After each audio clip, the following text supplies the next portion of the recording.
A guys welcome back to Mahesh vlogs 666. చాలా రోజుల తర్వాత 2 డేస్గా ప్రేయర్కి వస్తాను నేను. ఇంకా ఈరోజు ఏం లేట్ అయిపోయింది, చాలా లేట్ అయిపోయింది. 10 నిమిషాల వరకు ప్రేయర్ స్టార్ట్ చేయలేదు. ఇంక వ్లాగ్ అన్న తీస్తా అంటే మేడం చేసింది అప్పటి నుంచి. ఇంక ఈ టైంలో వీడియో తీయకూడదు, అది దీనిలో మా వాడు కెమెరా అని చూపిస్తున్నాడు. సరే క్లాస్ రూమ్లోకి వెళ్ళినాక ఇంకా ఫోన్ని స్కేర్ లాగా వాడుకున్నాను నేను. కొంచెం ఎగ్జామ్ పేపర్ చూపించండి అంటే ఒకటి కూడా చూపించట్లేదు.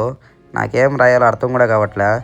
ఇంక సరే ఎలాగో నేను 2 బిట్లు దాచిపెట్టుకొని వచ్చుకున్నా. ఆ బిట్లతో ఈరోజు ఎగ్జామ్ రాసేస్తే సరిపోతుంది.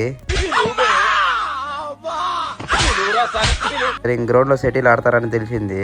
ఇంక నేను కూడా ఎగ్జామ్ రాసి బయటకు వచ్చి చూస్తే సార్ వాళ్ళు సెటిల్ ఆడుతున్నారు. ఇంక పై కింద ఆడదామంటే ఇంక మనకు అంత ఓపిక లేదు. సరే ఇంక వెళ్ళిపోదాం పదండి రూమ్కి. ఈ రోజు నుంచి నేను ఒకటి నేర్చుకుందామని డిసైడ్ అయిపోయినా. మీరు ఏదో అనుకోవద్దని ఫీల్ అయిపోవద్దండి. అదే బాడీ ఫిట్నెస్ గురించి. మాకు ఒక ట్రైనర్ ఉన్నాడు. ఆ ట్రైనర్ నేను నెక్స్ట్ వీడియోలో చూపిస్తాను, ఇప్పుడు చూపించలేను. ఎందుకంటే వాడు బిజీ పర్సన్, మనకి దొరకడు ఆ బిజీ పర్సను. మా కోచ్ కూడా ఇది పెద్ద గ్రౌండ్ ఉందని చెప్పాడు. ఆ గ్రౌండ్ అని పోయి చూస్తే అసలుకి దాని లోపల కూడా అలో చేయట్లేదు. బాబు మీరంతా ఈ గ్రౌండ్లోకి రాకూడదు, వేరే గ్రౌండ్లో ఆడుకోమని చెప్పారు. ఎందుకంటే అది ఓన్లీ హాస్టల్స్ వాళ్ళకి మాత్రమే.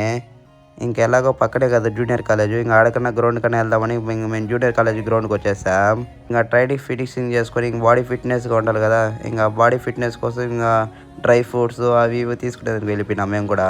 ఏమేమి తీసుకున్నాను రూమ్కి వెళ్ళి చూపిస్తాను నేను ఏమేమి తీసుకున్నాను. ప్రస్తుతానికైతే ఇవి చాలంట మా ట్రైనర్ చెప్పాడు.